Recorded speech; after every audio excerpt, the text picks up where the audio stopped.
Welcome back to Dumb, Scum, and Villainy, a Dum-Dums and Dice podcast where professional voiceover artists and improvisers explore the underworld of this Star Wars Edge of the Empire role-playing game.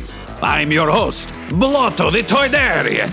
This series features our Game Master Tom McGee, Ryan LaPlante as Abraxes Brash Korr, Tyler Hewitt as Vic Denbar, Guy Bradford as N-Gage 311, and Adam McNamara as the forgetful psychopath Wakka Wakka Fonzie. The gang's ship, the Wee Baby Seamus, is crashed into the planet. Brash steered the ship to crash into the enemy forces to make an ally of two cups. Serpentos told the crew N-Gage had killed the hackers. Vic saved Brash and discovered he was force sensitive, and N-Gage and Wakka are hurtling towards each other, determined only one can survive. There, you're caught up, so get out of my shop or spend money. No credits, only money. Vic, growing up, you'd always been told that you were a very special boy. Yeah. Your parents always told you, no matter what the circumstance, no matter how badly you fucked something up, that you were a very special boy. Failed at school, that's just because the school it's just a weird school. What's wrong with this school? The school just doesn't work. Crashed your first airspeeder, it's fine. They shouldn't have put all those buildings in the way. That's on them. If they were smart, they would have built those buildings around where you wanted to go. So as you grew up, you just kind of knew in your very core that you're a very special boy. And so as the Wee Baby Seamus burns in wreckage behind you, and you look at your friends who you didn't actively grab, you realize that, yeah, you truly are a special boy. You're one of those Jedi people everyone talks about. Yeah. Fuck yeah. And then you hear a voice in your head go, hey, sorry about that. My guy was kind of unconscious, so I lent some of my power to you, apprentice. You are not in any way a special boy. Well, excuse me? I don't know if we've properly been introduced. I live in this lightsaber. Yeah, no, you're the voice of the laser sword. Yeah, that's me. So, listen, it seemed like we were all going to die, and Look, I gotta tell you, as an apprentice of the Sith, you will probably need to try and kill him at some point. Darth Jedi must fall so that Darth Joey may rise. But I didn't want to be incinerated, so kind of lent you some power. You live in the laser sword? Yes. My soul is bound to this evil artifact. So hold on a second. It's an evil artifact? Look, I'm just saying that's what people call it. I just called it my backup lightsaber back in the day. But, you know how the media is. Galactic media, always spinning lies about dark emperors. I guess that's true. All right, so what do we do now? Well, I mean, it would seem that your master is unconscious. Perhaps either wake him up or strike him down, although I don't really think you're ready for that. I mean, I can be convinced. Cool. I guess you just have to... Yeah, this is weird. Oh. Okay, sorry, I'm a little bit rusty. Yeah, I must admit, even in life, most of my friends were just spooky characters in red robes who just hang out near me. Do you talk to Brash a lot? Yes, we get on quite well. Has he told you that your voice, like being in the head, is extremely grating? Is there anything you can do about that? Can you take like a lozenge or I don't know? All right. There are no lozenges in the Sith. It sounds like it sucks. It's not the best. I'm looking down at this guy who's supposed to be my master, which, I mean, I don't know how that happened. There was no vetting process. I wasn't involved in this decision-making process. Destiny picked you, non-special boy. Okay, you got to stop saying that, because that is starting to upset me a little bit, if I'm being honest. Good. Use that anger. All right. And I throw the lightsaber. Ah! Just hawk it into the woods. Sure. All right. So with that, you kind of look down at your companions. So the good news is almost everyone got off the ship in time. You've got with you Nyx. You've got the Trojan Gronk with Sterling inside.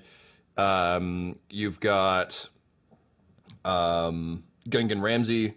And of course, you've got your bestest bud, sort of not really, vague enemy, Brash. But Vic, you realize that one person that you've come to rely on quite a bit did not make it off the ship. Because, you know, your hands, now that they're empty of a lightsaber you threw into the bushes, are instinctively reaching for that drink. Yeah, there's no Dagobah mudslide at hand. Where's Dibs? Where's Dibs? I say out loud. I was like looking around like, I won't actually ask it first. I'll just say, Dibs? Where's Dibs? And then you hear a very sad, sweep, sweep. And you look to the wreckage. And with his one remaining arm, you see Sweep Sweep dragging Dibs out of the fire. They've had a really complex relationship off screen this whole time that really no one's talked about. So Sweep Sweep pulls one more time, and then just kind of you see him collapse, and the light goes out in his eyes, and you see the charred husk of Dibs. So I feel like you've seen you've probably broken enough robots in your time to know that. If you can dig the central processor out of these guys, you could probably plug it into something else later. But both of these robot bodies are toast. Okay. Metal toast. Also, we're in a war zone. Yes, there is still a war going on, but also this is Vic. I feel like it's this is very my Vietnam tunnel vision. moment. Yeah, This is we're in the middle of a fight like guerrilla warfare, and I'm leaning over my two comrades, being like, Dibs, and the sweeping one, come on, wake up! And I'm like, I try and pry open their charred chassis to get at the processors. Cool. Yeah. So I'll let you do that without rolling because I think it's easy enough. So you rip open their little tiny robot bodies and pull out the processors. When you reach into a pile of circuit boards that used to be your best friend's face, you'll know what to do. So you grab their CPUs, and then slowly the sounds of the action around you begin to kind of come back in stark reality. You see Sterling still kind of wearing a Gronk droid body, trying to like shake Brash awake. And Gungan Ramsey just has a knife in each hand, and he's like trying to cover everyone. Admittedly, no one's actively attacking you right now. The assault on Tutu Cups' like Scarface Villa is fully underway and distracting most people. But yeah, what do you do? I'll go over to the group and say, all right, my second in command is out of commission here. Nyx, you're being promoted, field promotion. Can you handle it? Yeah, I think so. What does it entail? It entails reminding me what we were doing here. It was a diamond heist, right? We were trying to get the diamonds. Yes, that sounds right to me. If it will spur you to action, yes. The diamonds are inside that mansion. Excellent. You two, and I gesture to Gungan Ramsey and Sterling and say, I was going to say, I think you just think Sterling's a Gronk droid. Did I tell him? I don't think I did. I feel like, so we clarified that Sterling has to be like crouched over when he's in Gronk mode. So he may be fully standing. So there's just like an embarrassing amount of boxer legs brief sticking out and of then this legs, Gronk yeah, droid, yeah. Man. and arms. Like Brash it's just is fully asleep, but he'd be very displeased. I'll gesture to them and say, you two, pick up Brash, try to get him awake, but we got to get out of here. We got to get to those diamonds. Clock is ticking, I think. And Sterling just goes, fucking Gronk, I suppose. Gronk. That's the spirit. Everyone Gronk. can learn a lesson or two from this Gronk droid. Gungan Ramsey's like, bloody hell, suppose we're just doing this now. And the two of them start to get Brash up on his feet. Meanwhile, Serpentos, Ultra Magnus, you have been the last thing you remember is seeing your hated pseudo dad N-Gage 311 flying through the air at you, and then there was a massive explosion. Oh no! You come to being kind of dragged away from sort of into the woods. The woods are on fire now, by the way, because of N-Gage's re-entry vector. Right. So you're dragged into you wake up kind of a little bit away from the wreckage of the ship and from the mansion. And as you kind of come to, you get all of like the Iron Man heads up display bullshit that's kind of like coming back online. Shatterstar is sort of standing over you, and like her face is just completely like blast scarred, and she just kind of shakes you awake. She's like slapping the helmet, and she's just and like, it's just like dunk dunk. It's just kind of like tipping to each side. Yeah. Yeah, she like keeps hitting the spiky bits and be like, ow, ow, ow, fuck. You're not even wearing it. She's just holding it up and you're like, wake up, wake up, wake up. Yeah, she's doing that the Boba like baby Boba Fett thing where she's just like nudging her head against a helmet. You kind of come to, and she's like, oh, thank the gods. Listen, we're in bad shape here. And then she looks at like the charred remains of her arm. She's like, yeah, things didn't exactly go according to plan on the ship, but I think you got him. I didn't see that robot you're trying to kill escape. But listen, you still got to hold up your end of the bargain. This is twice I've saved your ass. You got to help me kill my sister, or next time you're unconscious, I'll just stab you in your sleep or something. I assume it's going to happen again. So wake up. We got work to do. All in good time, Shatterstar. But first, in order for me to seek your vengeance, I need to seek my vengeance. We need to split up. I want you to find N-Gage 311 and bring me his head. Keep it nice and safe, because I need it for my secret plan. And while you do that, I'm gonna go find the others and find my precious lightsaber.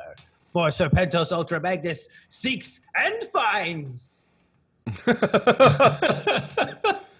I have a weird question for you, but considering we may all end up fighting each other, we might need to know, where are we all at in terms of wounds and strain?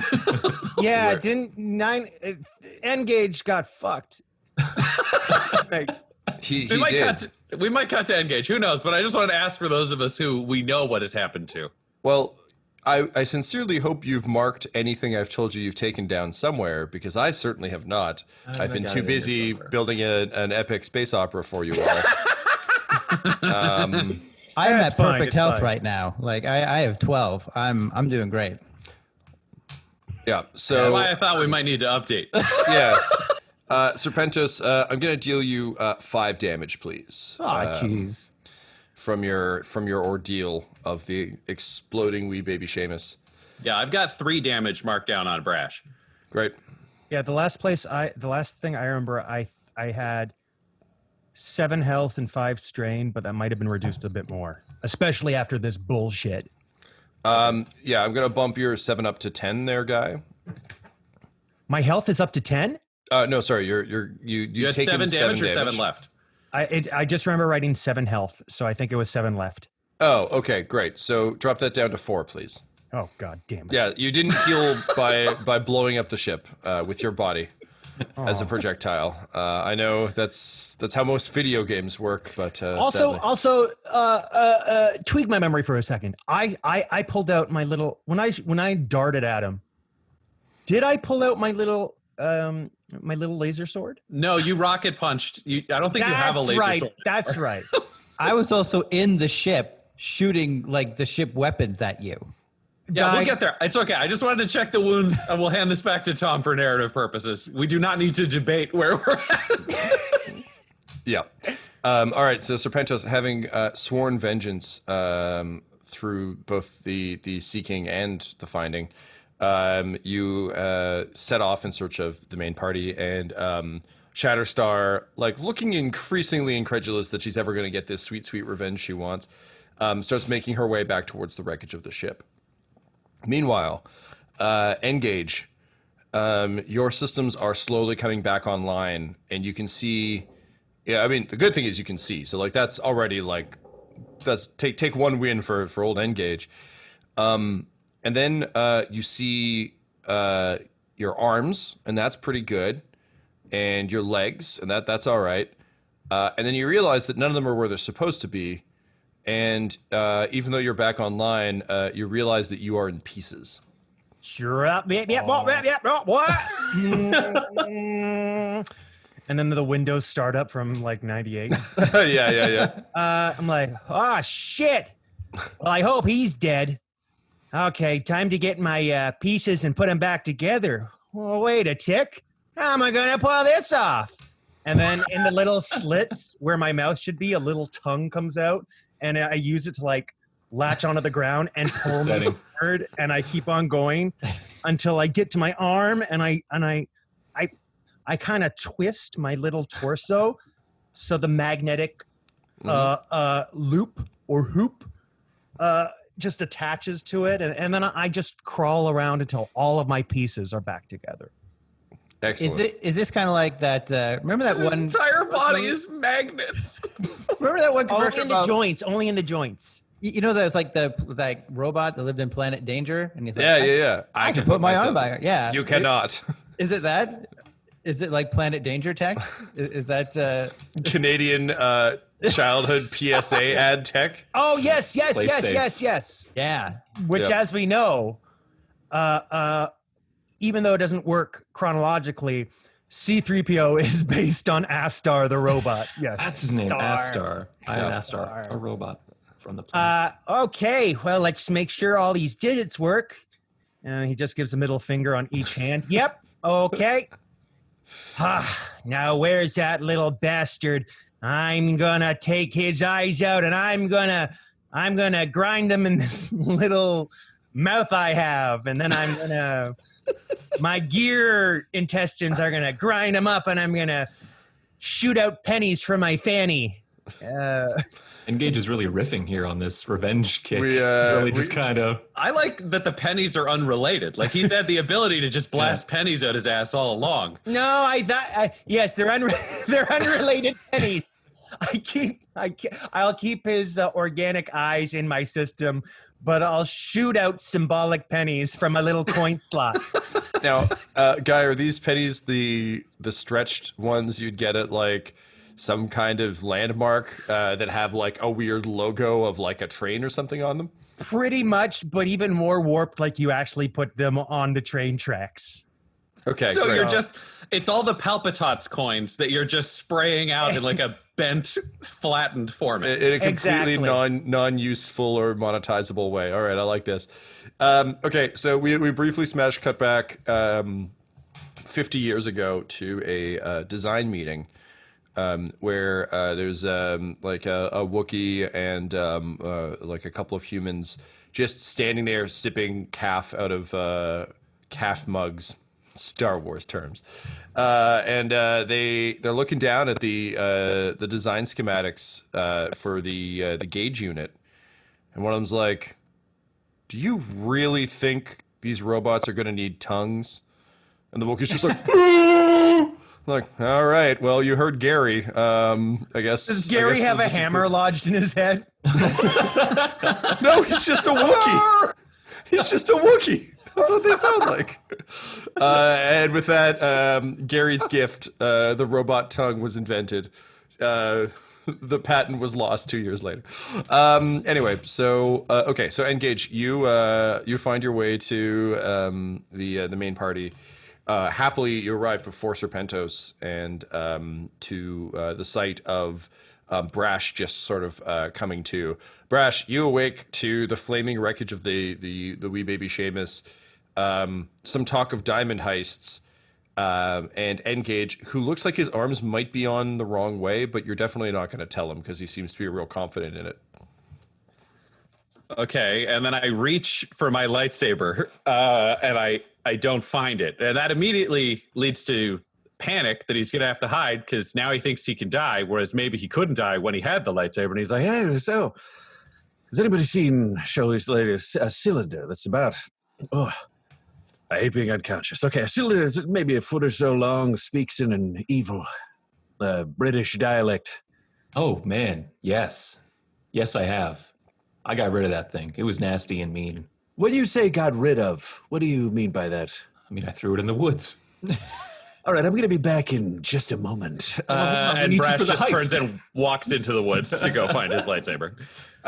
So Brash, you enter the woods. The woods are still burning. And again, for the sake of us tracking this, there is still 100% of war zone happening in and around you. Let me see what you can use to try and find this lightsaber. The Force. I was going to say, the Force? Like a force metal detector. Ryan, can you roll me we'll just go with straight perception. So perception cunning, difficulty 2. I'll give you a boost dice for the Force. Dope. Being awakened and such. I would like, do we have any destiny points, Tom? Oh, I haven't rolled those for you yet. Okay, give me one moment. It's a new session, dear listener or viewer, so we get to roll destiny points again. All right. So there are 4 light side points and 2 dark side points. So you have 4, I have 2. Great. And we only are allowed to use 1 per thing, right? Because that's prevented us from becoming monsters. That is correct. Great. I will use say 1. it's prevented us. It's limited our monstrosity.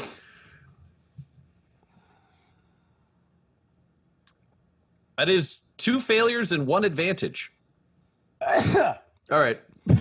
Yay! So as you cast about for the lightsaber, reaching out with your feelings, you all you can feel is like a glow coming off Vic, and it seems like it's fading. But with some degree of horror, you realize that he was like charged up by someone. I'm a firm. This is such a stupid thing. I'm a firm believer in the idea that like Han Solo could be a Jedi if he just believed, and like luck is the Force. So I don't want to imply that like Palpatine's lightsaber magically jacked up Vic on like super juice. More so that it just amplified the, in the classic a parent moving a car to save a kid kind of way, amplified his will to a point he was able to do it. But there is an afterglow there, Ryan, that suggests that he may be more powerful than Brash has considered. But so that distracts you a bit from trying to find the lightsaber. That is until you hear the, as the books always describe it, snap hiss of the blade igniting, and you find a red blade at your throat. Clutched in the trembling hand of Shatterstar, who just says, "Oh, hi, former boss. Really turned Nix away from the cause. That wasn't great, but I'm sure Agrippa will forgive all when I bring her your fucking head. You can call me Darth Mechanic, because I'm a mechanic and a Sith Lord now." Here's the interesting thing, Darth Mechanic. Every Sith Lord, from what I've learned, needs an apprentice. Clearly, you have the power now, but have you considered taking on someone who understands the true power you now wield? So I'll respect it. I'll never betray you, and I will protect you from anyone deadly who's coming your way. I can be a real... and he just like flips his top knot back over his shoulder, and he's like, friend to those in need. And I'd like to hit her with my full pheromones with this attempt at charm. Okay, go ahead. I'm going to give you a difficulty of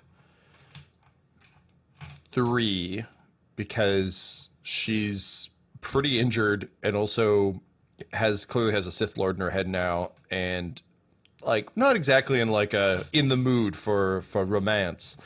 And then I'll give you 1 blue for understanding the Sith lore better than she does, which actually kind of helps you sell this bullshit.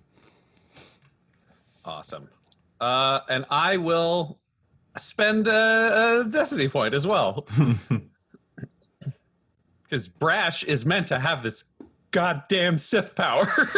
He will not let it go, because then he could die. That is 4 successes and 1 threat. Okay. It works very well. And she goes, yes, an apprentice. Darth Apprentice. You shall join me, and together we shall rule the galaxy. And as she's saying this, like the lightsaber is like out to the side, and she's like grandly gesturing. She's like, together we will rule the galaxy as mechanic and guy she used to work for. What do you do? Are you trying to grab the saber, or are you just going to like literally serve her as an apprentice? I think I'm going to serve her in the short term, because then I can let her be in charge, and then I'll probably just shoot her at some point. But right now, he's not ballsy enough to grab it because he knows the Emperor could probably read his mind because he's been in there. So he can't plan a betrayal other than generic betrayal. Cool. So she says, come, Darth Apprentice, let us go find my sister in Agrippa's compound. And she starts striding towards Tutu Cups' mansion. I mean, okay, yeah, we're doing it with the 2 cups thing. This makes a lot of sense, Master. And then I bow, and I don't like it, but I do it, and then I follow. She's like, you can skip the bow thing. That seems unnecessary. My arm really hurts. What's that? Powers that some people would consider to be unnatural. Eternal life. Immortal. Oh, wow. Okay, never mind. I'm not so pissed about the arm thing anymore. Apparently I can get a robot one later. They just put it right on over this, and she holds up her like fucked up arm. She's like, oh, also, you don't care about the rest of the crew, right? You're good just letting them go? Well, I mean, I care about one of them a great deal. I'd really like to make sure that he's going to be okay. Thoughts on that? I mean, look, this place is a war zone. I just want to get inside Tutu Cups' place, grab those codes that you idiots were after, get a ship, and go fuck up Agrippa's place. But, I mean, I guess we could bring one more. Yes, I mean, the other thing is we also need the money that is stored inside of N-Gage to be able to get the information we want from shit, all right. I was looking for that guy anyway. You know the guy who used to be Wakka? He's like evil now, Serpentos? Yes, well, vaguely. Yeah, all right. Anyway, he wants N-Gage's head, so I guess we should just go get that, and then we've got a bargaining chip if we meet Serpentos again, and then we just give N-Gage to the Gungan guy, and we can just go. Does that sound right? But I thought Serpentos was Wakka's dad, and they were friends. Honestly, I'm just a mechanic and a Sith Lord now, I suppose. I spend most of my time fixing a bike. I fixed that same bike about 5 times now. It's been my whole function on our entire adventure. And now it's my turn to shine. Me, fan favorite character Shatterstar. Is it? Wait, I'm remembering something from the cockpit of the ship. Didn't N-Gage kill all the hackers or something that Serpentos told me? All the hackers are dead. Yeah. That's how I came into my dark power. That was me, actually. I did that. I'm a Sith Lord now. Mm-hmm. Oh, so you killed all the hackers? Yep, shot them all. Just shot them all on Serpentos' orders. Yep. On Serpentos' order? This is back when I was an apprentice, yes, but now I am the master. All right, then if you could just, the N-Gage is actually with the others right back over here. Oh, good. I'll follow, and we can great. go. Yeah, all right, let's go. And she just starts marching that way. Great. Trying to look as imperious as she can while, like, limping and in, like, totally torched coveralls. I drop both guns and shoot her in the back. I can't let her near Nyx. She'll kill him. She'll kill my Nyx. So inside Shatterstar's head, Palpatine's just like, this is going well, I think. You're doing quite well for a newbie. I'm really sorry you don't have any force sensitivity. That would be helpful. Because, you know, force sensitivity, it's good for, like, knowing if someone's going to shoot you, and then suddenly, like, she just takes the 2 shots to the back, slumps to her knees, and collapses, and just in the dead emptiness of her skull, Palpatine's like, hello?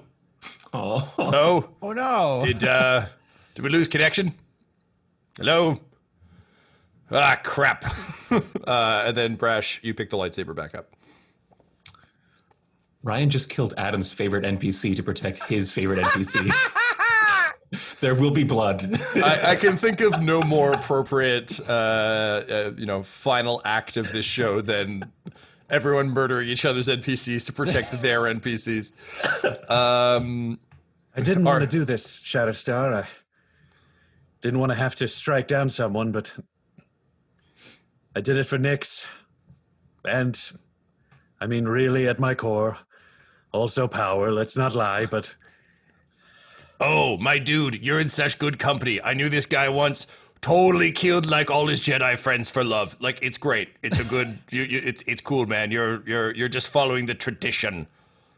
I mean, of the Skywalker. She did apparently sign on with someone who's just started murdering our crew at random. So I feel like there is a little bit of justice maybe at the core of this. Yeah, you'll never get a resolution to her side plot, though. That's a bummer. I didn't know she had a side plot. These are the things you learn. It's just someone who's a little bit more focused on their journey. I don't know. I mean, I'm sure we'll bump into her sister or something. She kept talking about her. And then I'll just sort of like walk back to the group. Great. So you arrive back at the group, lightsaber in hand, and Darth Joey looks astonished that you managed to find it. Because if there's one thing Vic knew from growing up, if you throw something into the woods, you'll just never find it again. It's just gone. There's no way. How would you ever find something in the woods? That's insane. Nature's wastebasket. Exactly. That's why it comes from a trash planet. Yeah. So the crew is finally back together, but you know that the lingering threat of Serpentos Ultra Magnus looms large. So basically, if you'll recall, Tutu Cups is under siege from a local garrison, as well as a pirate group seemingly put together by Agrippa, who's finally making her power play against him. With your ship gone, you will need a way off-world. You also need to get the codes from Tutu Cups. Now, whether you do that with the money that you stole or by helping him or bringing him with you, completely up to you. But what you know is that he is holed up in his mansion, Scarface style, and is doing a proper last stand. So it's kind of up to you how you want to proceed. However, I will warn you, Serpentos is coming for you. What do you do? So, friends, having come out of the woods, I do have the lightsaber again. Very good. Gonna live forever. Darth Jedi for life. Here's the other thing. Serpentos has gone evil. He turned Shatterstar and murdered all of the hackers, and apparently was looking to possibly murder and or abandon the rest of us. I don't believe he's dead until I see him dead. What happened with him? I know we're in a war. We also need to get to Tutu Cups. Thoughts on either thing? Serpentos, Tutu Cups. N-Gage, you're looking great. I feel like you made some bold choices with your overall design. And then I just step slightly more into the flickering firelight of the ship, and I just say, it's time for us to figure out what we're going to do. And what the hell is going on?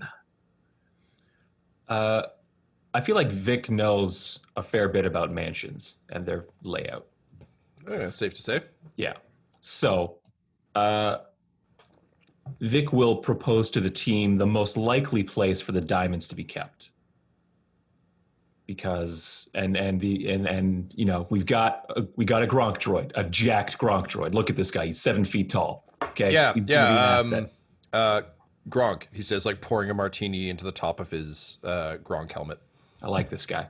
So, Vic, I have some inside information that may factor into our heist. I looked at Nyx. Is the diamond heist? Is that what we're doing? Let's yes, hear it's number 3. you know that classic diamond heist. I got a field promotion, sir. I mean, no, he's sir, you're not. Anyway, and then he just like winks at you and says, "Yes, diamond heist." Wonderful. The diamonds are actually no longer in the vault. They're actually in a pouch being carried by Tutu Cups. So we need to get ourselves to the gangster if we want to complete our heist to save your family. All right. Well, then, if Vic thinks about it, where would he suppose Tutu Cups would be in this mansion? Where would Vic hide in a mansion like this? Definitely in your massive like office, Mr. Burns style office up on the second floor, presumably with like a sick ass balcony and like a giant wood table. Like basically, you're just imagining your father's study, and it was the room you weren't allowed in, so it's the coolest room. Got to be think where the of. diamonds are. Yeah, totally. So my dad kept his diamonds. Well, some of them. He had a lot of diamonds. So I like Vic looks at the kind of somewhat on fire mansion and just picks up a stick, draws like a surprisingly accurate like diagram in the mud, being like, he's probably going to be right there in his main office, his study. It's where he probably spends most of his time neglecting his son or whatever. I don't know. I'm going on a tangent here, but that's probably where he is. All right, Okay, so I'm going to track that map. Okay, I'm going to use my hologram, and then I spray my hologram vision onto the mud, and I pull up a 3D projection of that really crude map. Yep. Okay, I'm gonna use this and put it in my HUD. So now I got a HUD. So, N-Gage, could you lead the way there and try to bring us around the active war zone battles that we don't actually want to be involved in? You know, normally I'd say no because I feel I've really achieved everything I've wanted to achieve outside of, reaping vengeance. But I feel there's been a change in me, and I've gone from my chaotic evil to, a very kind and considerate, lawful evil. So yeah, I'll help you. Go, gadget skis! And then I hit my feet together, which are backwards, and the skis pop out. I'm like, yole hee-hoo, let's go. Roll out. Nyx just very begrudgingly starts pushing N-Gage along the just In dirt. the fucking mud, yeah. Yeah. And N-Gage, I feel like this is very much like a Washington crossing the Delaware, just in a very heroic pose as Nyx just slowly shoves you forward. Yeah, and I'm like, over there. But because my arm was on backwards, it's like my finger just pokes Vic in the eye. Nyx quickly pops your arms off and pops them back on. Thank you. You're welcome. Let's go steal those diamonds. Meanwhile, Serpentos, you've watched this from the shadows. No matter where Serpentos goes, shadows follow. And you've seen. I mean, that's true of most people. Yes, but There's also one behind me right now. So you come across the body of Shatterstar and continue kind of following the path. Do you? I mean, I think I know the answer to this, but do you stop and mourn for a moment? Do you say any words over your henchwoman's body? Does she still have her super duper Gatling gun kind of dealy? Yeah. She was wearing it slung kind of across her hip, but it's pretty fucked up from the fire. She couldn't use it anymore. But I mean, if you're looking for something to install, I would say you could probably salvage a couple of the Gatling cannons to kind of strap onto your not gun arm. If My you little feel so pincer inclined. arm or Yeah. whatever. So I could have a Gatling gun arm and my arm that turns into a fork gun arm? So think more, because you can't get all the you can't get the entire barrel. Think of it more like basically a gun from Doom. So 3 barrels, like a shotgun kind of close range blast. But unfortunately, there just isn't enough of the Gatling gun left to make a proper Gatling gun arm. So it's just a Gat gun. Yes, a Gat gun. All right. A Gat gun, if you will. So I could so I start to kind of plop on Gat parts onto my pincer arm, and it's poor Shatterstar, you will not be able to see the glory that is Serpentos Ultra Magnus's secret plan. But do not worry. Pause. Are they? They're far enough away that okay, all right. Yeah. No, they're not No, you're. Well, I thought it would be harder to find him, but he seems to be talking from right over there. This is a very classic, you're hiding in the woods at distance, and you can see them a ways away, but it's Okay. The Tale as old as classic time. wood hide shotgun arm build. You know? Yeah, tale as old as time.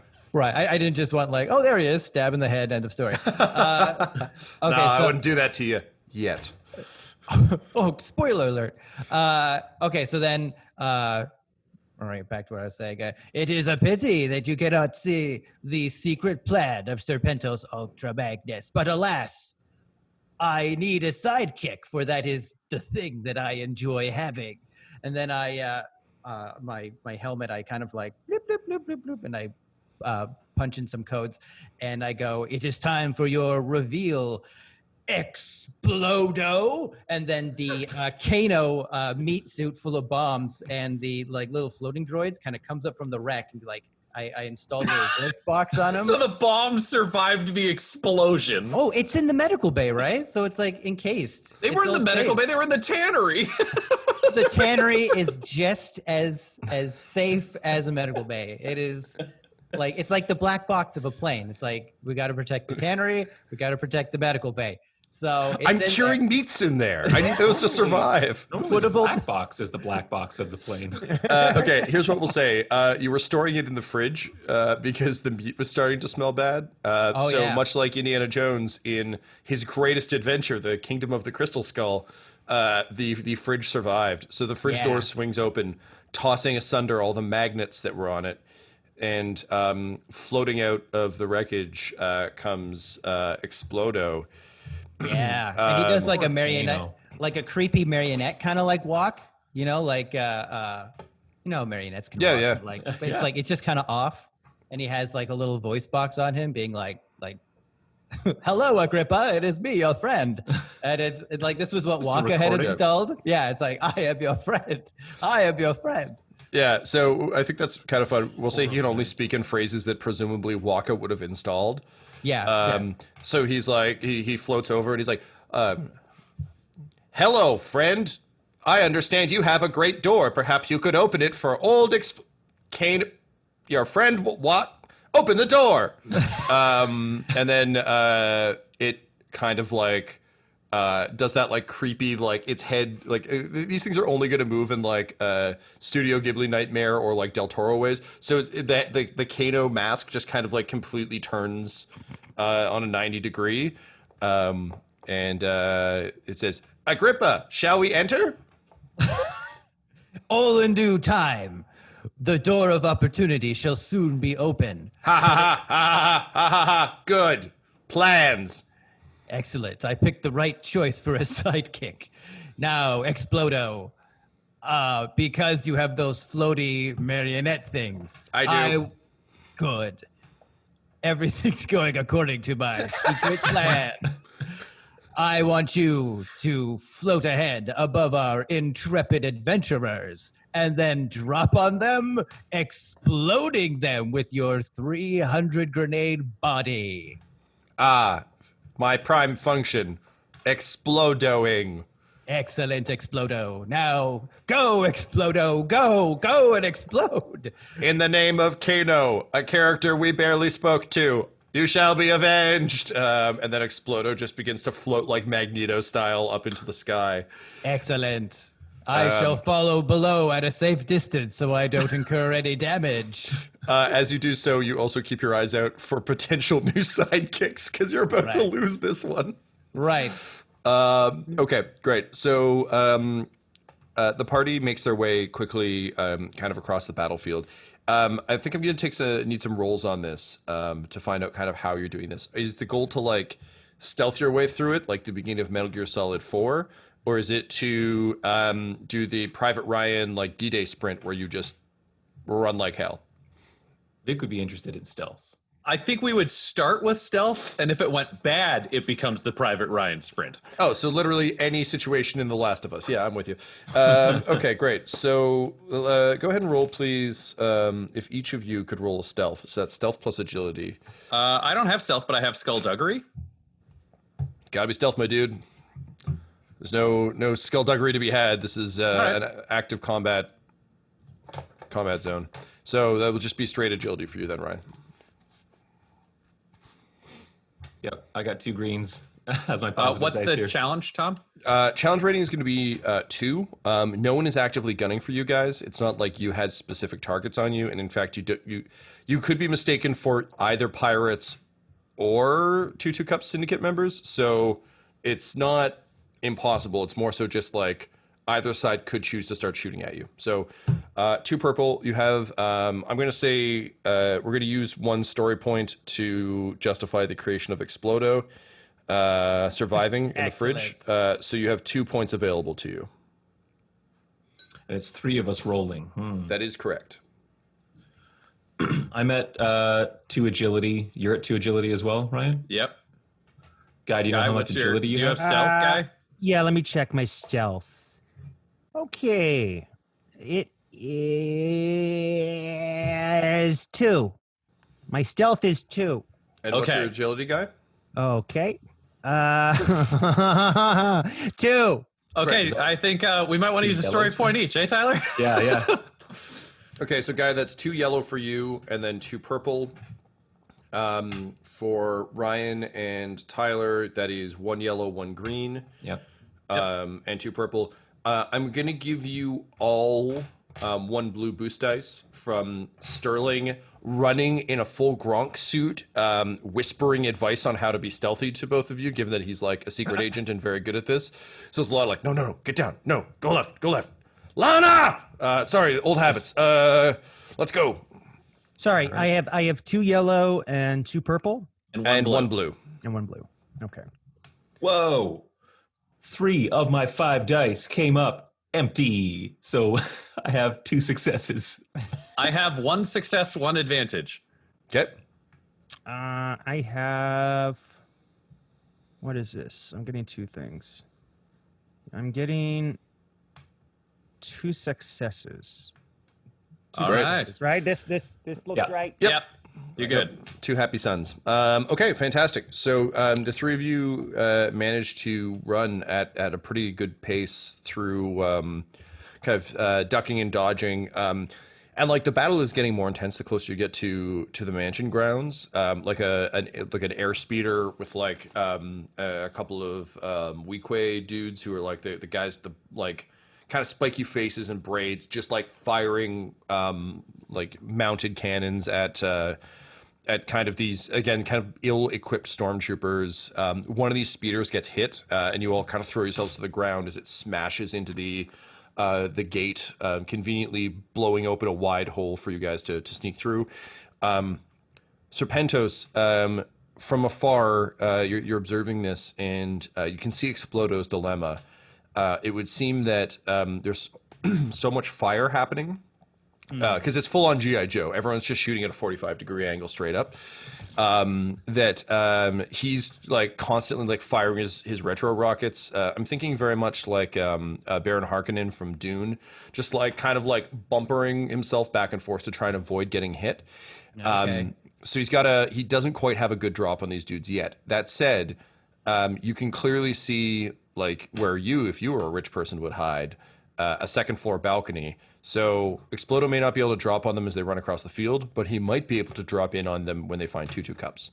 So he's just going to keep tracking them for like the best opportunity to drop.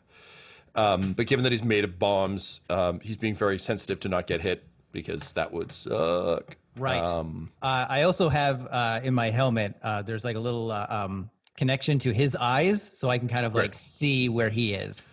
Cool. So yeah, you can see 2 cups kind of moving in this upper balcony area that seems to lead to kind of his big sweeping office. So I think what I'd probably recommend is that Explodo kind of lurks near the window, and then when they rush in, just kind of like float in like Deadly Mary Poppins. Yeah. Okay. I have him kind of go, and he sits on the roof, just kind of like temporarily. Just like a weird shitty float. Yeah. It's like all right, so he's just drifting there. Serpentos, what are you looking for in a new hench person? Anyone that will just listen to what I say and be impressed by my many gun appendages. Gotcha. Okay, so you Even like a bird or something. Like I'm not picky. Like maybe what are those little those porg? Are they called porgies? If they have porgies there or whatever, I'll like. You're like just porgs, but I like porgies as a porgies? thing. yeah. It's All right. like smoggies. You have that little bird on your head the whole Okay. time. Well, Oh my God, We'll yeah. say that 2 cups, as supervillains often do, had a menagerie on site, and the cages have been blown. So there's like a little porg like bouncing along. And then you lock eyes with it, and it locks eyes with you, and then it just does a little porg salute, and hops up on your shoulder, and he's like, "Ah!" Excellent. That's what I was about to say about my secret plan. Now, come, Porgster. We shall hide safely in the forest and witness when Explodo explodes everybody, and then pick up the pieces to my secret plan. Excellent. So you make your way into the woods, still obviously keeping an eye on the situation through Explodo. So the team makes it to the edge of 2 Cups' mansion. What's the plan? You're going to try and make it to the front door? You're going to go through a window? What's the... I'm imagining, like, hey, friends, I'm thinking we just go through whatever seems the most likely to get us shot in. If we got to jump in a window or climb into the basement or open a side door, thoughts? It's just like bullets flying, but he still talks in exactly the same sort of like performative but quiet way. I think if there's any kind of I think if there's any kind of ventilation system there, that'd be a good place to go in. You know, you don't see a lot of things in vents. Plus, it gives us the whole stealth advantage. All right, let's everybody look for vents. Okay. Doesn't feel like the best plan, but we don't have a lot of time, and we are getting shot at. So vents. N-Gage, can you roll me, please, a mechanics check? Okay. Mechanics this is where N-Gage shines. It is, it's +3. Okay, so you've got 3 there, and then what is your Intellect. Intelligence? Yes, intellect. 4. All right, so you've got 3 yellow, 1 green. This is a 4 purple difficulty challenge. I'm going to spend a story point to make one of them a red. So that is 3 purple, 1 red. And 3 yellow. I was going to say, is there any boost from the rest of us looking? Oh, sure. Yeah. And one blue. Okay, so I have 1 green, 3 yellow, 3 purple, 1 red, and 1 blue. That is correct. Okay, well, let me use these beautiful amber eyes to scan. And I found it. I have 2 successes, 1 triumph, 1 despair. What the fuck? Okay, so the despair actually and the triumph cancel each other out. So good news, you're fine. You see the vent, and it there's something about how vaguely kind of bent and non-functional it is that just really reminds you of your lost son Wakka Wakka, who was himself a broken vent. Yeah, he was very hollow inside. Yeah, but also real cool. So you using your scanning, you do that classic, like in any heist movie where they like spin around a 3D image of a place and are like, so you get the full mapping of the vent system, and sure enough, you're able to find it. So with the help of Sterling using his Gronk body and Gungan Ramsey, who, although this isn't his specialty, is tremendously good at yelling orders at people. You create like a little tiny human pyramid to climb up to the vent. But it looks like only 3 of you will be able to go in. The rest of the party will have to meet you wherever you end up. Am I picking who goes in, or I'm going to pick for you? It's the player. Yeah, the implication is that the player characters will go in, yeah. The NPCs go in. We just bum smokes outside. We'll wait outside. Tell him to come get us before we leave. Yeah, so I will I'll help the other 2 in first, and then I'll turn to Nyx, and I'll kiss him, and I'll just say, stay alive no matter what happens. You and I are going to get through this, and we're going to come out stronger. I love you. And he says, I love you, I know. Ah, shit, I fucked this up. Sorry, I thought you were going to say something else. But yeah, he just like puts a hand on your shoulder and another one on the side of your face, and he's like, go get that Gungan. And then the 3 of them sort of book it around the side of the building while the 3 of you climb into the vents. Meanwhile, or all the while rather, being watched by the disembodied flesh suit full of bombs that is Explodo.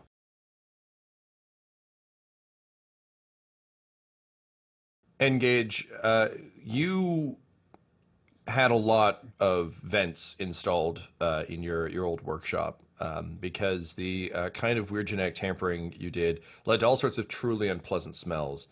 And often the need to vent noxious fumes out into the world.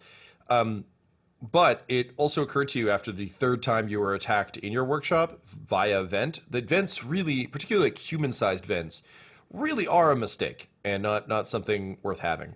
So for you, this is a kind of poetic justice, as you, Brash, aka Darth Jedi, and Vic, aka Darth Joey, are crawling through the ventilation system of Two Cups' Scarface mansion. You feel like, all that hard work and suffering is finally going to pay off, because this guy clearly hasn't learned from the mistakes of your past. So fuck him. So the three of you find yourselves crawling through this vent. You can hear the sounds of battle beneath you as you go.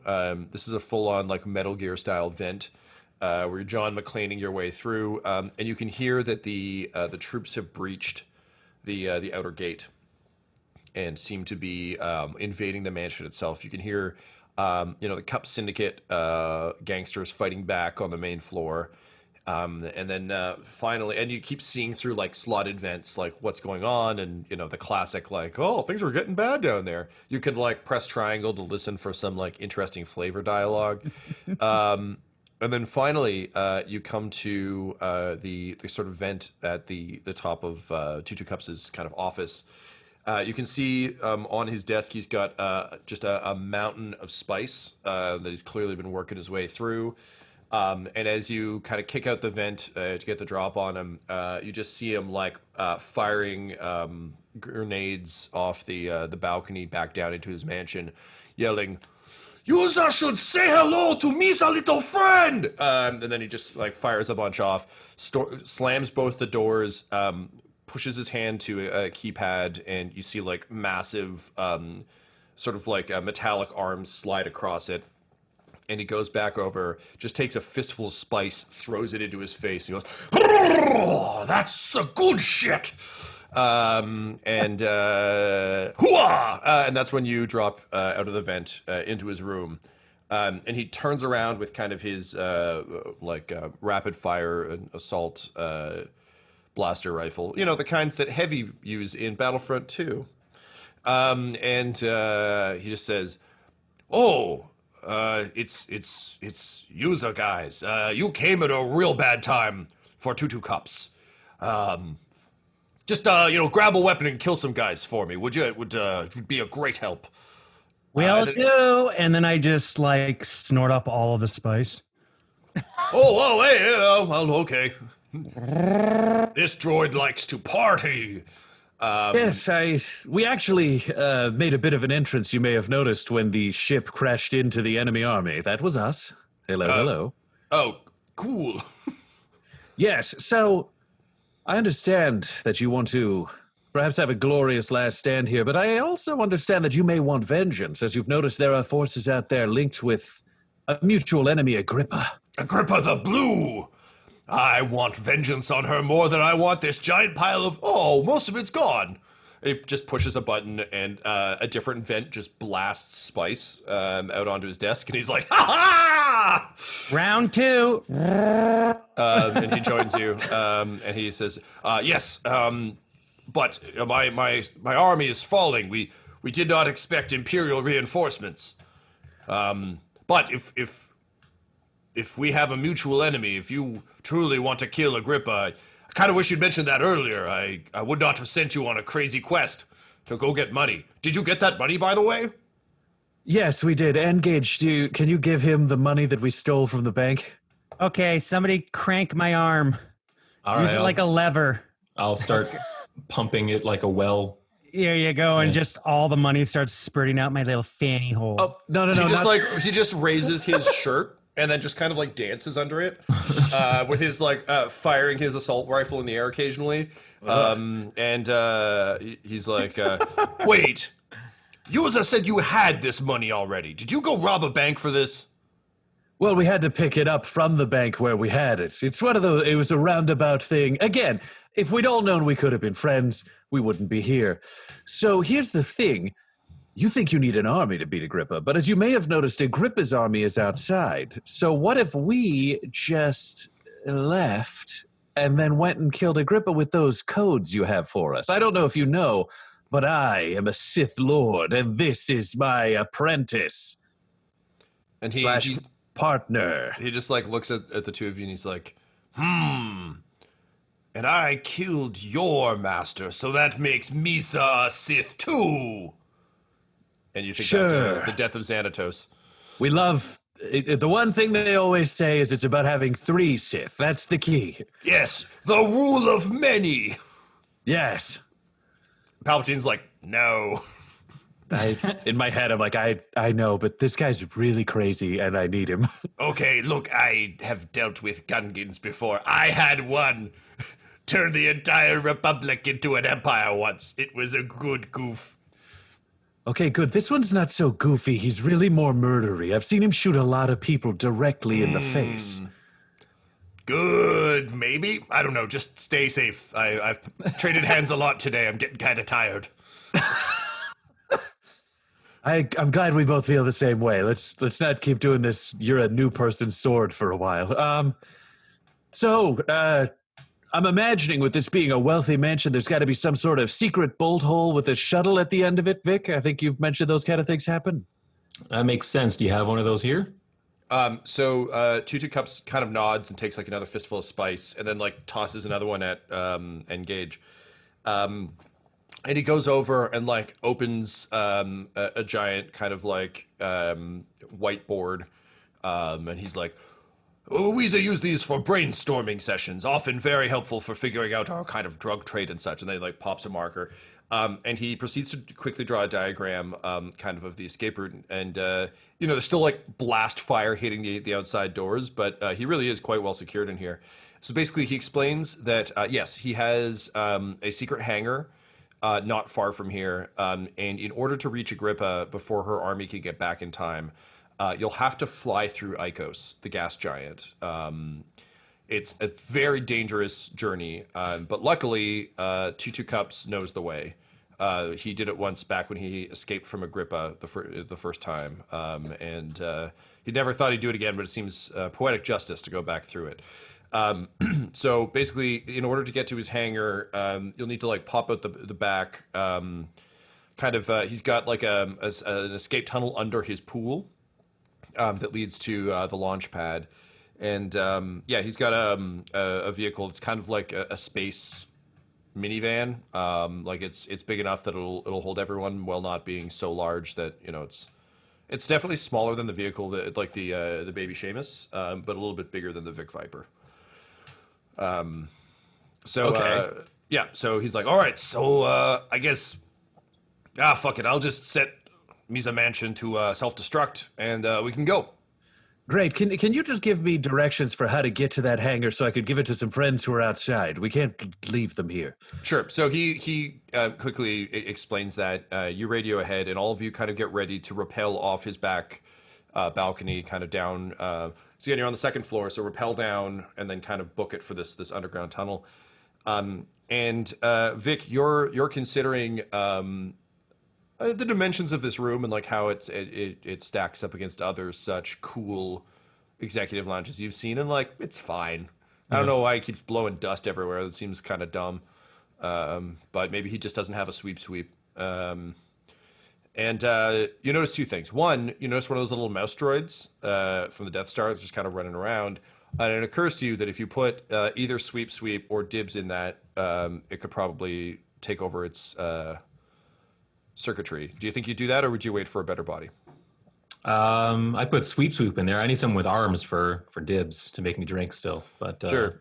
So the little mouse droid's like sweep, and then immediately starts like hoovering up spice from the ground. Hey, welcome back, sweep. Hey, don't take too long with that. This place is going to explode, and that's going to be a real, honestly, too big a mess for you to deal with. Sweep. So Sweep stops and then just like rolls up to the side of your foot and is basically just going to follow you around like a dog. Yeah, and I looked at Vic and I say, the street value of that sweep droid is probably about 5,000 credits right now. That's it? Well, I mean, let him draw more up of that spice and we'll see what we can get him to before we get out of here. Oh, that seems so little. 5,000's a lot, huh? Oh, all right. You guys are funny. Hey, let's try not attaching any kind of monetary value to my brethren, or else I'm going to have to start poking eyes out left and right, fellas. Oh, N-Gage, I'm referring to the spice kept inside the mouse droid right now. Okay. The mouse droid is worthless. What? And with that, you see a jolly figure hover through the window. Santa! Yes, Agrippa, it is me, Santa. Knock, knock.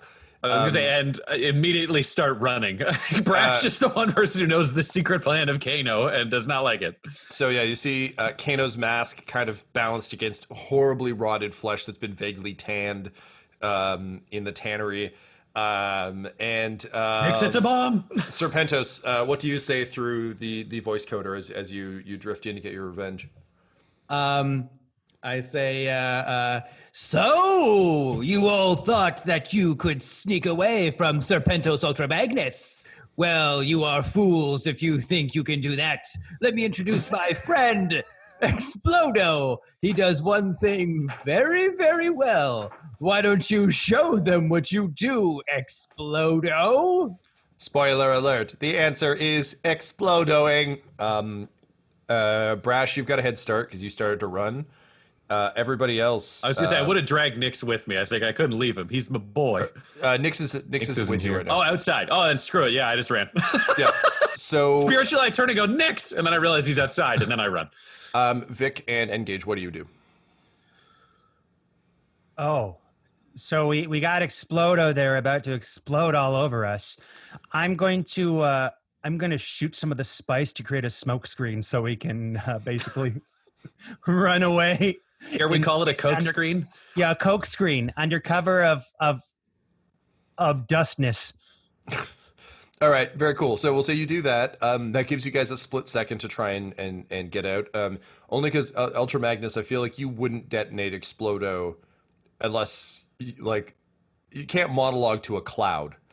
Right.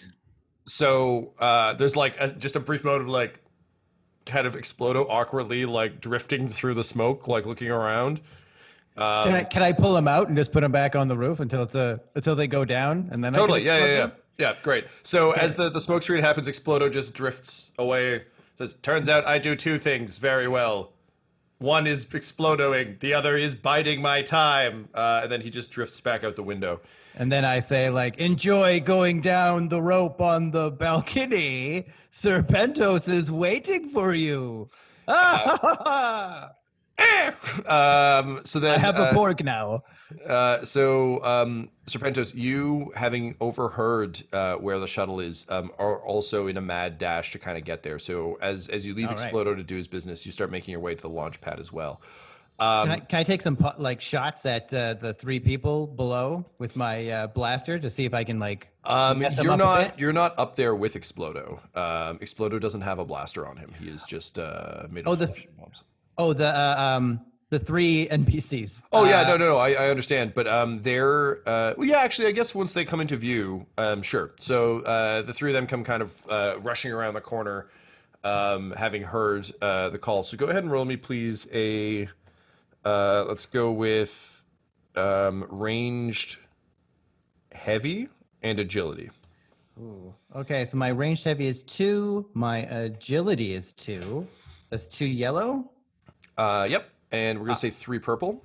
Okay. I want to use a destiny point to... Do we have any? You had... oh, no. You're at 0. You are at 0. You are correct. There are we don't have any points available. No. Some of us may have spent it on vents to specifically prevent you from having any. Blast! All right. Fine. Okay. But otherwise, I'm going to give you 1 boost dice for being able to take your aim. You're kind of expecting them to come running out. They're not expecting you to be in the bushes. Right. And go ahead and roll, please. All right. 2 yellow, 3 purple, 1 blue equals 2 successes, 2 advantages, 2 failures, 2 threats. So it's a wash. It doesn't say wash though.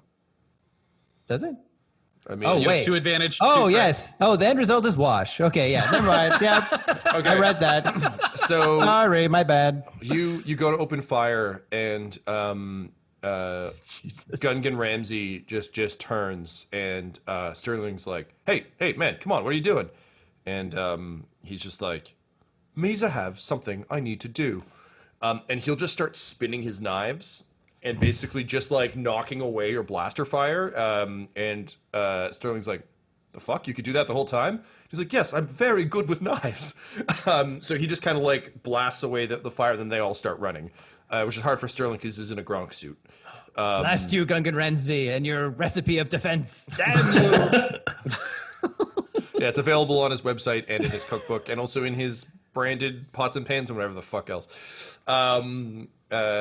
He's like, "Misa learned this in Hell's Kitchen," a famous Gungan burrow. So they go running off. Meanwhile, so the rest of you are hidden behind the Coke screen, but you're also trapped in the office. You know that Explodo is waiting just outside. So basically, you have the front door that leads to kind of where the major fighting is happening. You also have the vents. What do you do? N-Gage, you've had an ability to hack things from a distance, and Explodo is a robot. Serpentos appears to be known for many things, but backup plans and self-awareness don't really seem to make the list. And his engineering sucks shit. I don't complain about this. Could you hack into Explodo and maybe make him just blow up on the roof where it won't hurt any of us? Yes. All right, go ahead and roll me a mechanics check, please. Serpentos, what is your mechanics skill? My mechanics. Let me check. My mechanics is 1. Okay. And mine is 3. Yeah. So, Guy, you're gonna roll 3 yellow, 1 green, 3 purple, 1 black. So 1 green, 3 yellow, 3 purple, 1 black. Let's do this. And weirdly, Adam, would you like to spend one of my destiny points to make this harder for him? Yes, please. All right. So that's swap one of those purples out for a red there, sir. All right. Yeah, hacking. Ho! 2 successes, 1 advantage, 1 despair. What's your total there, Guy? Do they have one where it tells you like the Should read end underneath result? that. Pardon me? It'll say the end result if you scroll down from where it just lists all the dice. It describes them as written, and Oh, then it yes. shows their Oh, symbols and sorry. then end result. Yes. So result is 2 success. Okay. It's 2 successes, 1 advantage, 1 despair. Yep, that makes sense. Okay. Because the despair is like a triumph. It's its own thing. Oh. Okay. So, N-Gage, you managed to hack into Explodo, and in doing so, you have a brief moment of communication with Serpentos. What do you say to each other? You are not my son. Who is this? Who speaks to Serpentos? It's me, N-Gage, fella. Remember, I was your daddy Tanner, but not you. Wakka's daddy. Yes. You're the one whose head I require for my secret plan. Hey, I have an idea. Why don't you give me your head for my secret plan? I can encourage you to do it by telling you that if you do it, you can become more powerful than you can possibly imagine. Oh, yeah? Well, how about this? You give me your balls. Psych! You don't got none, Buster! And then Explodo Jesus. bursts into flame. And you just see he explodes. He like blows a chunk off the back of the balcony. And there's just like little raining bits. And Kano's mask kind of clanks off the desk to the ground. Blast! All right, so Fucking Green Goblin reacting to Spider-Man in the golden age of comics. Says. there goes my plan. Well, always next week. Blast! All right, Zoons! so with that, you all leap dramatically off the balcony. With and Two Cups is just like, Misa don't know who the fuck that was, but good work. The four of you make your way down into the tunnels. Serpentos, Yeah, where am I? I'm yeah, so you're making your way. You're not going through the tunnels. You're kind of making your way through the woods to this launch site. However, when Explodo went, I think it momentarily fried your circuits a bit. So just like you kind of lost transmission. You had to take the helmet off for a hot second just to kind of get your bearings. You're kind of rushing through the woods to try and get there in the nick of time. Are there any like vehicles nearby? Like, is there, sure. like, We'll say you find like there's a the equivalent of an ATV, but like a space ATV.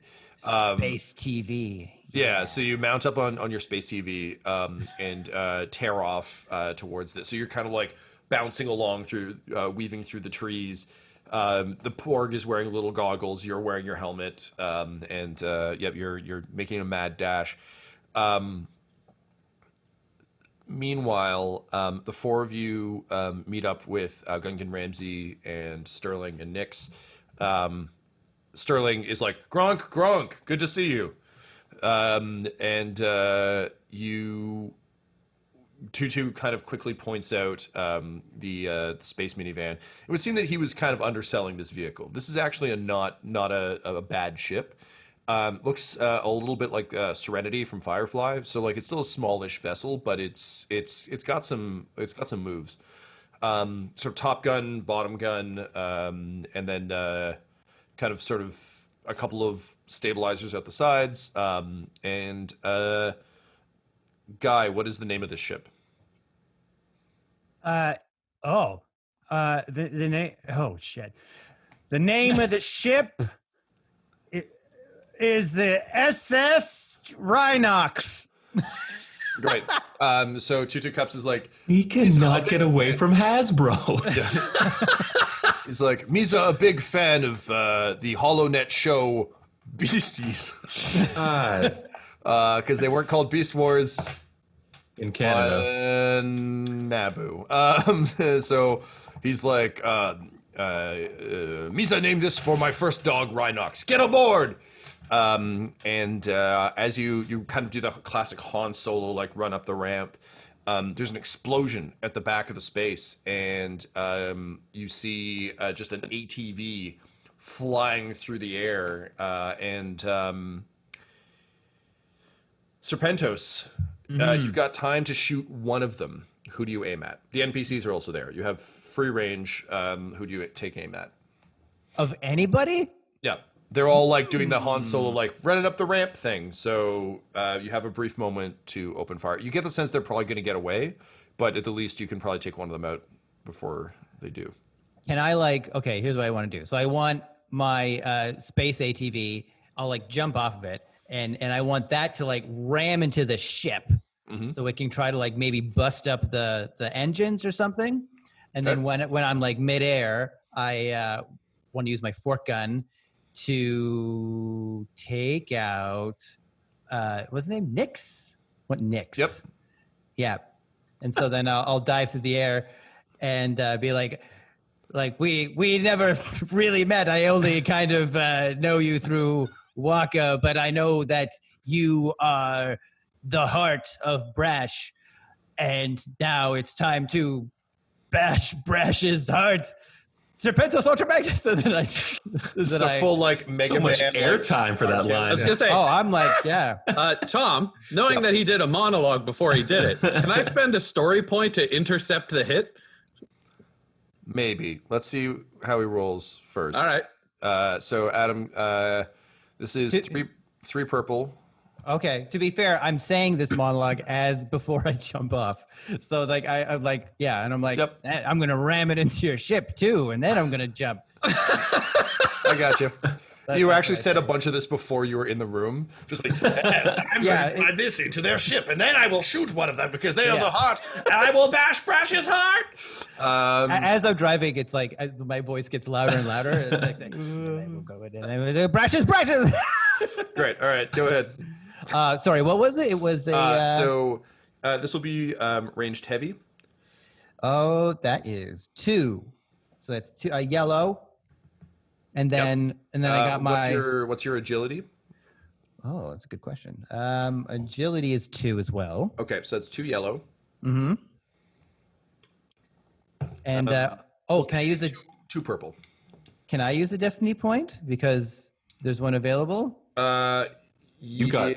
I don't know how you want to do it. But I used your dark side. Spent a Tom point, so it's technically now become a hero point. Yeah. So I can Ryan, use it. I'm gonna say yes, and then Ryan will talk about what we can do with your jumping. We'll see. Yeah, we'll just see how this goes out. Now, if I don't got it, then I don't got it. But technically, I'm on the dark side. So we'll see how this goes. That's a misnomer. I don't know why they assume that the DM is on the dark side, the players are on the light side. They clearly haven't met you guys. All right, so Adam, I'll say you can add an additional green then for your destiny point.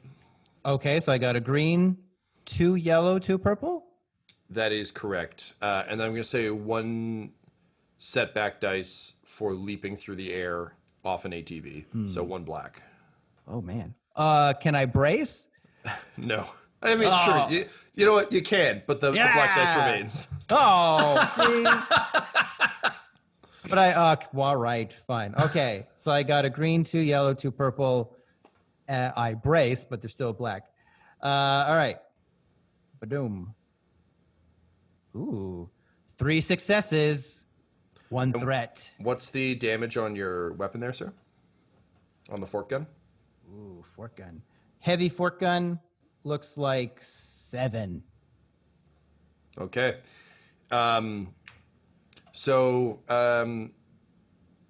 Brash, you begin to run to leap in front of the blast. And can you roll me, please, we're going to go with athletics. Alrighty. So that is brawn and athletics, please. Cool. What's the difficulty? I'm going to say 4. This was even though he was monologuing, everyone was caught pretty flat-footed. It's not like you're all standing in a line, you know? Yeah. 2 failure, 2 threat. I have nothing in athletics, and my brawn is 1. So there was little to no chance. You turn to start to sprint towards him, but unfortunately you get caught in your dramatic Sith cloak and stumble, falling into the Gronk droid. Who just yells, "Gronk!" And the 2 of you collapse together. And as you kind of struggle up to your knees, you just see a bright blue flash of a lightning gun shot, of a fork gun shot, and you see it punch through Nix's chest. And he just kind of looks at it for a moment, and then he turns to Vic because he's closest and just says, "Mr. Denbar, I don't feel so good." And then managing to just lock eyes with you one last time, Brash, and smile, he turns to ash. Vic scoops up some of the ash in his hands, still scrambling to get aboard, and just kind of yells "Maybe we can save him!" as he climbs up. And I think Brash suck up the ash.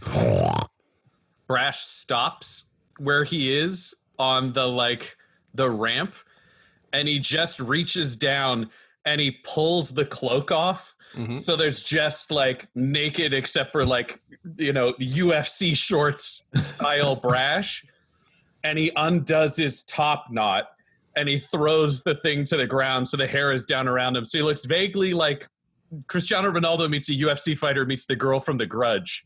And then it's just, he does that raising the hand and the lightsaber is down. And then he would like to start walking towards Serpentos and force lightning him. Because I think he's never had more rage/fear than he does right now.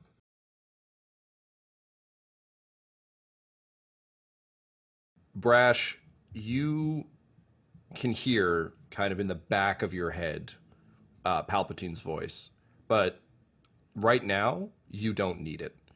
You just feel the rage and the frustration, not only of kind of having finally found intimacy and lost it, But of this whole fucking escapade, just from the betrayal of Xanatos to the inability to put together a criminal enterprise to finding Nyx, losing Nyx, or like Nyx almost dying earlier, like all of this just flows through you.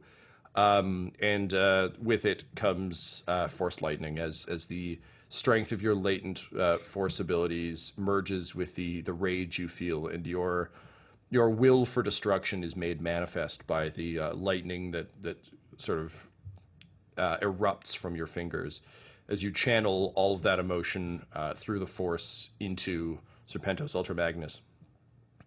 Serpentos, this was not what you signed up for. I think the idea of the Force has always been kind of I mean, it in your experience particularly, I think is like sort of a weird low-level grifter hitman. Like just a complete, it's like Han Solo thinks about it. It's just a completely absurd concept. And it's almost embarrassing and childish that anyone would think there's some kind of magic space wizard that can just be around. And yet, here's the proof made manifest. So, Ryan, I'm going to get you to roll. I looked up the rules for the Force. They involve Force die, which we haven't been using because we've been using the Edge of the Empire system, which is pretty Force agnostic. Basically, the way Fantasy Flight did it was they broke the game down into... So there's Edge of the Empire, which is like smugglers. There's Age of Rebellion, which is like rebels versus imps. And then there's Force... The Force book. There's Force and Destiny, which is like, here's how to play Jedi. They're all very similar, and they all use the same base system, but it is a completely additional rule set that we just don't have. So I'm going to kind of run a hybrid version of it, but... Homebrew away, sir. For those of you listening at home, there's a whole book about this that's out of print now, so get it now. Do it. Okay, so Ryan, we're going to say... it is, because it's a ranged attack, it is a... he's close enough to you that this is going to be a 2 purple. Okay. You're going to be using your willpower. And then I think we'll say willpower and ranged light. I know ranged light is normally an agility-based thing, but fuck it. I've used presence for Force stuff before. Or it could be whatever you're looking for. It could be presence, it could be discipline, or it could be ranged light. Or, sorry, no. It will still be willpower, I think, in this instance, rather than presence.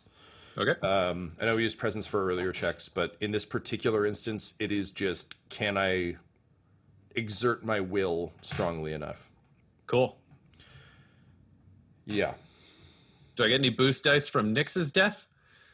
You get to shoot Force Lightning from Nyx's death, sir. All right, I'll take it.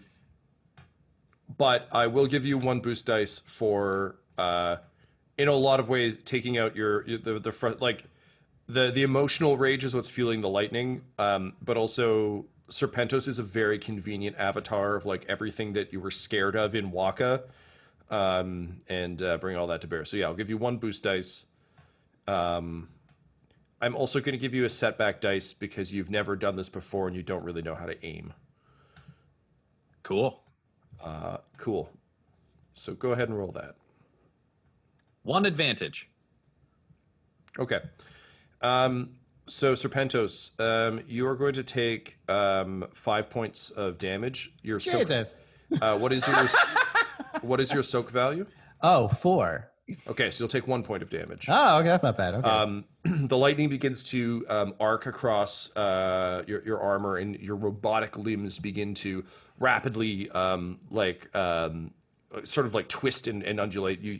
The wiring has been so patchwork that this is unfortunately a bit of a nightmare for you. Brash, my question for you: do you think you would stay here to finish this? The ship is starting to take off. Or would you go I with think them? he's too angry to not. Like, I think he's almost doing the reverse of a Serpentos monologue now, which is just like, I've tried to keep everyone alive. I tried to build something. I've saved your life multiple times. And in the end, what I get is nothing. So I don't need to be good. And I don't need to live. The only thing I want to know before I die is that you die first. Okay, so you continue to just channel force lightning into him and begin to walk towards him. Vic and N-Gage, which of you would be piloting the ship? Vic would be pretty keen to get out of here. Okay, so N-Gage, you see this happening, and you see Brash stalking down the ramp as the ship begins to lift up. Do you try and stop him? Do you join him? What do you do? I was gung-ho about leaving, but seeing that we're so close to putting out the flame that is Serpentos, I join. And also, I see that there is a very good-looking laser sword at the ready, and I'm just looking at that laser sword, looking at Serpentos' head, looking back at the laser sword, looking back at Serpentos' head. This goes on like at least for 20 seconds. Okay, do you try and grab the lightsaber? I think that would scare. I think Brash does look think very, very Yeah. concentrated on the lightning right now. right, but I think Brash might also just like. I think the lightning might just crackle back at me and short my circuits. If you get too close? Okay. If I did get too close to him, and he's just as likely to like slap me out, just out of pure angry instinct. So instead, what I'm going to do is I'm going to try and I want to grasp that, but from far away. So I'm just gonna I want to somehow propel his arm while he's using one of his arms to shoot the force lightning. I just want to give him encouragement to propel his lightsaber and smash it in Serpentos' skull. So I'm just going to say, hey, buddy, I got your back there, feller. Let's ace this witch. And I get my little disruptor. I have a disruptor pistol, which I realize I have, and I don't think I've ever used it. You have not. You just made up weapons. So as I'm like, I've improvised. So I'm like, get him in the skull with the sword. I'm gonna loosen him up a bit. And so I come around, I'm avoiding the lightning, and I'm just trying to basically do you remember that Dragon Ball Z where they're fighting Cell? All of them are like that. Oh, okay. No, but they're fighting Cell, right? And I'm Vegeta, and Brash is Gohan shooting his Kamehameha. And so I'm going to Hey, hold on. You need a dead dad because Goku helps power Gohan. Where's your dead dad, N-Gage? Well, he's got a dead son. I was gonna say, I got a dead son. Fonzie. His son died, so he's his own dead dad, according to Fonzie's rules of who a dad is. So then, like a ghost Wakka kind of like puts his hand on your shoulder. Yes. You're imagining it. You're just like you see this perfect body that you sculpted for Wakka, and what it's become. Although admittedly, you built Serpentos to be this, and then you just realized you hated Serpentos. Wakka was a nice bonus. I thought I could change things. I was very wrong. All right. Open fire. I open fire. I use my disruptor pistol to try and give Brash the opening to thrust his sword. Okay, so given that we're in full crazy fight mode now, I need everyone to. We're still going to go ahead with this, and then we're going to fall into an initiative order. So we'll roll initiative in a moment. Adam, what is Serpentos's? Does he have a defense rating? On your sheet, should be in the top right corner. I don't. You know what the it's not showing up. I can't tell what that number is. Sorry, I did. Okay, Do you have the paper with you, I or? don't. It's around, but okay. I'm going to go ahead and say it's 2. So Okay. basically, for ranged attacks moving forward against Serpentos, you'll have to add 2 setback dice, which is just purely from his armor, given that he's like a Galvatron walking weapon Mandalorian type fella. So, Guy, you're using a pistol. You're kind of at mid-range, so I'm going to say this is a 3 purple. Okay. 2 black from the armor. Oh, shit. 1 boost, so 1 blue from the 1 point of advantage that Ryan got moving forward, which is, of course, just it's harder to dodge bullets when you're being force lightninged. And then for you, sir, I need your ranged light and your agility. Okay. My agility is 2. Mm-hmm. Ranged light is 1. Okay. Yeah. So that will be 1 yellow and 1 green. Yeah. And what? 1 yellow and 1 green. And what is the? Also, for the purposes of this fight, I'm going to shift. God help us all. I'm going to shift how force points work, given that I actually don't have a character to roll anymore. Adam, since you're the antagonist of this bout, I'm going to give you access to my points. Guy and Ryan, you'll have access to the light side points. Cool. We have none right now, right? It's all Adam? I am going to call this a fresh round and roll, just because I don't want to leave you completely. Way. Sorry, could I also just? So I have 1 green, 1 yellow, 3 purple. 1 black. blue, 2 black.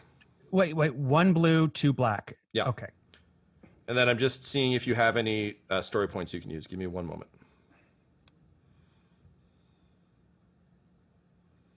Come on, app. All right, there we go. Jesus. Okay. And roll them bones. Okay, here goes. Okay, there are 5 light side points and 2 dark side points to kick things off. So you can use one of those to make your green a yellow if you want. Dear guy. Is that the wise thing to do? Turn my green into a yellow? Yes, your odds are bad right now. Okay. 2 yellow. Okay. No green. Here goes. Disruptor gun. Fuck. Yeah. 2 advantages, 2 failures. Okay. Oh boy.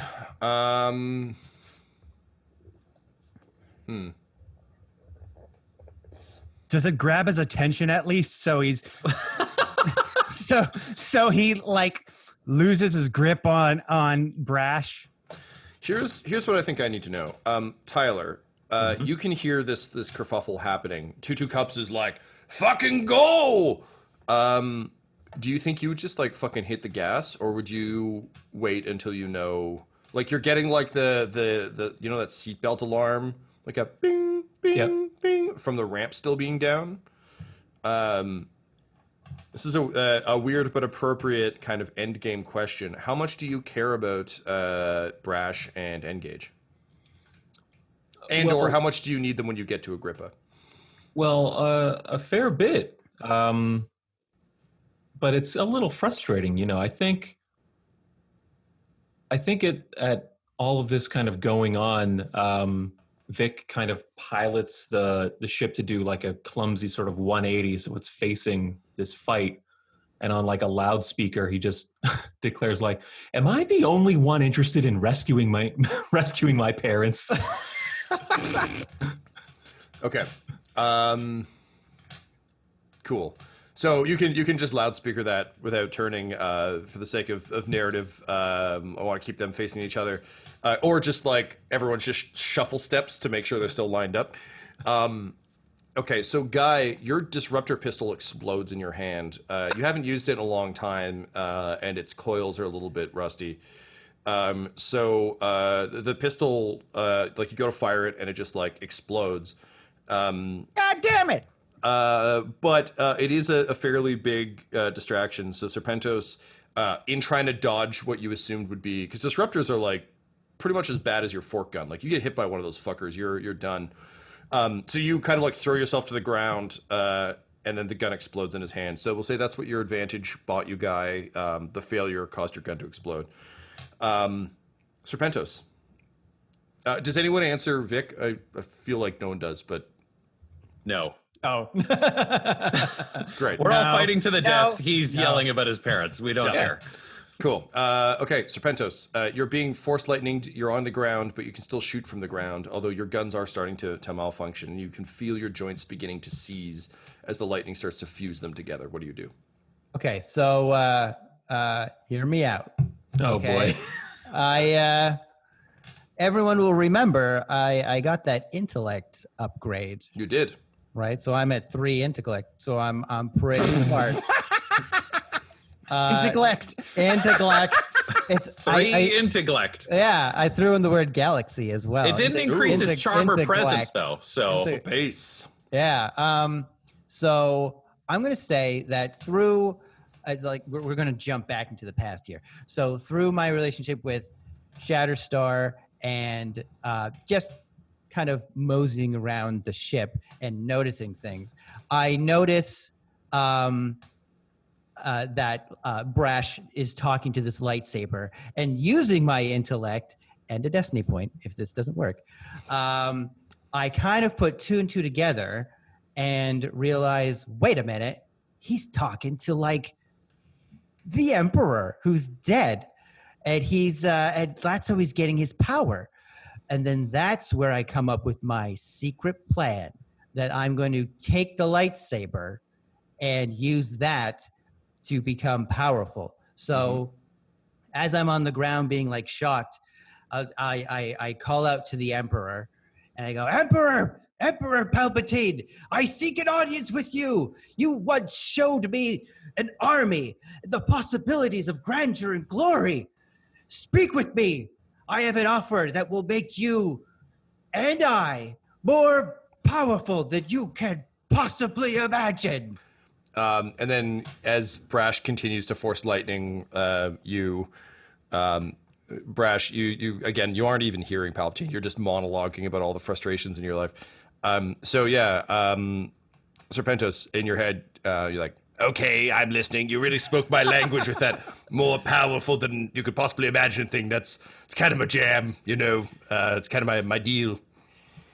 Okay, yeah. And then I'm like, excellent.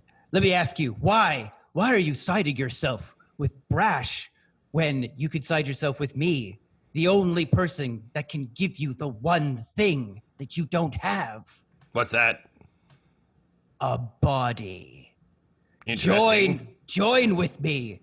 Use the crystal inside your lightsaber and put it in my head, and we will become, as I said, more powerful than you could possibly imagine, and transmorph into a new intergalactic space being and rule the cosmos. Go ahead and roll me a persuasion check there, sir. All right. We'll say this is negotiation. Do we all hear this going on, by the way? No, this is just in his head. We hear Adam's side of the yelling. We just don't hear the Emperor. Yeah, that's fair. Well, wait, Adam, are you thinking it or yelling it? I feel like Serpentos yells more than he thinks. I think we established I don't have an inner monologue, so It's I an think outer I'm, monologue. I think I'd be yelling it. So we're all listening to this shit. And Yeah. I'm sorry. You said I am rolling a. There isn't really coercion. We'll go with coercion. So it's will and coercion. Oh, okay. My coercion is 2. Okay. My willpower Yeah. is also 2. Okay, so that's 2 yellow. Yeah. And is that destiny point that I want to throw in there? Do any kind of, and I brace, and I brace hard on the ground as I speak with him, and I have a destiny point. Okay, you'll gain 1 green for the destiny point. Ooh, okay. Ryan, what's your will? My willpower is 2. 2. Okay, so this is going to be a 3 purple check for you there, Adam. Yar. Okay. Ryan, I assume you want to use a... I will spend a point to make one of those so red. one of Yes. those purple becomes red. So 2 purple, 1 red. Yep. Okay. I'm going to give you a boost dice for correctly identifying something the Emperor legitimately wants. So a blue. Yep. Okay. And that's it. All right. 1 green, 2 yellow, 2 purple, 1 red, 1 blue. Here we go. And I'm really convincing when I'm saying it. So 2 advantages, 2 failures. Interesting. Okay. So, Brash, you're hearing this conversation. Is there anything you try and say to the Emperor? I think I want to see how he plays it out. He just says, hey, there's an old Sith trick I care about quite a bit. It's called dramatic irony. He says he wants the crystal from this lightsaber in his head. I say we oblige. But not literally. And I think all you see is just a Force jump hero stab down at his head, if I can, with the I was thinking more like a toss. Oh yeah, I'm fine with that. Whatever great. it takes. So you whip jeez. you whip the lightsaber, and Serpentos, the last thing you see is your dream coming true, as yet again a lightsaber pierces the small metallic disc in your forehead, and plunges deep into your brain. And that is when Vic hits the gas and the ship shudders and begins to fly off. Darth Jedi, you try and recall the blade, but Serpentos is holding it in his forehead as he struggles to the ground. To your surprise, though, the Force lightning is still going. And it would seem that whatever you've unlocked within yourself is no longer tied to the blade.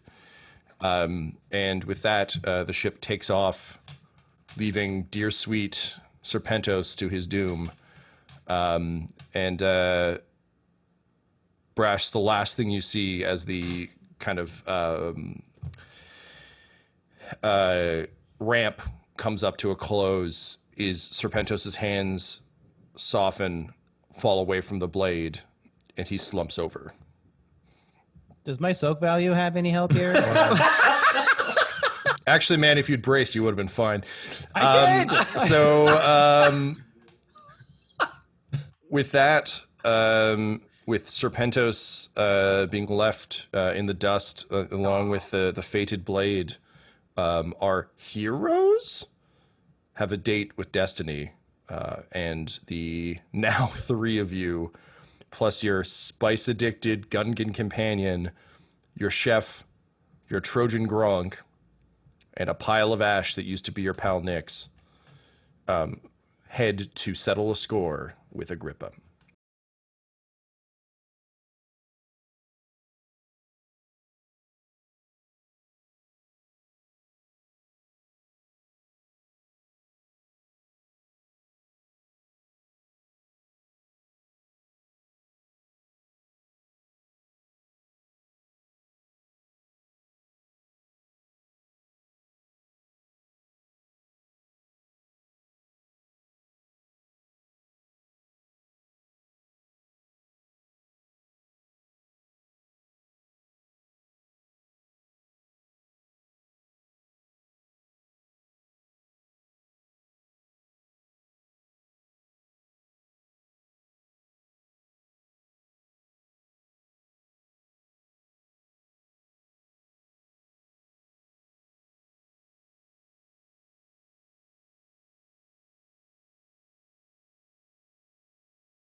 There, your Jedi mind tricks do not work on me.